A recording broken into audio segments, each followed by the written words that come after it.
مستوى المشاركة ديال الأفلام القصيرة كانت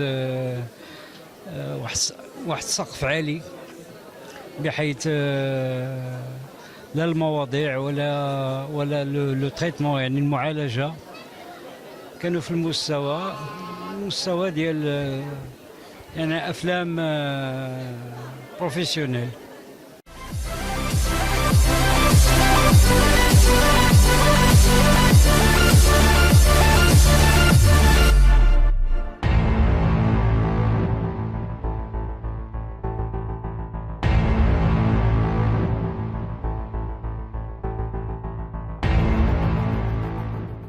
The concept is very original.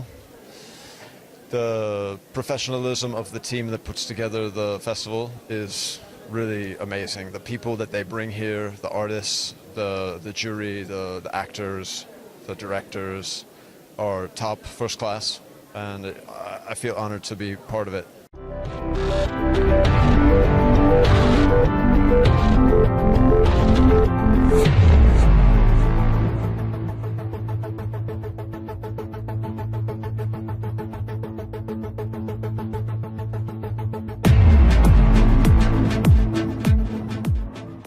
هذا المهرجان الذي أصبح يأخذ طريقه ويأخذ حجمه الدولي، وهذا شيء مهم. نحن في الجماعة الترابية لأكادير دعمنا هذا المهرجان، وللشرف أنه أول رئيس يوقع اتفاقية مع هذا المهرجان، ونحن سنسير في هذه الاتجاه، وهذا شرف لأكادير. شكرا.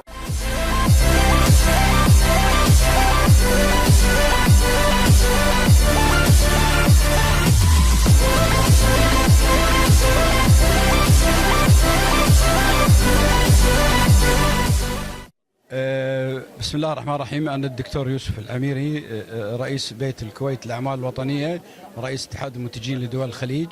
احنا اليوم سعداء ونحن نشارك في المهرجان الدولي للسينما والهجرة الذي يقام في مدينة أكادير، وهذا أول مشاركة لنا وأول زيارة لهذه المدينة الساحرة الجميلة، واستفدنا كثيرا من هذا المهرجان، حيث أنه هذا المهرجان يعالج مشكلة كبيرة تعاني منها جميع بلدان العالم، وكان مهرجان منظم، ونتمنى أن نشارك في مهرجانات أخرى في هذه المدينة.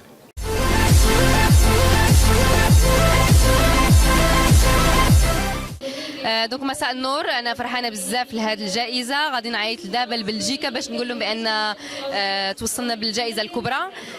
هذه جائزه لكل ليكيب ديال الفيلم، لان هذا الفيلم كان ايكيب، ماشي شخص واحد، ماشي جوج، كلنا درنا مجهود ديالنا باش نوصلوا هذه الجائزه، والحمد لله انا فرحانه بزاف ان الفيلم ديجا كان في الفيستيفال مهرجان وعجب لي ممبر دو جوري،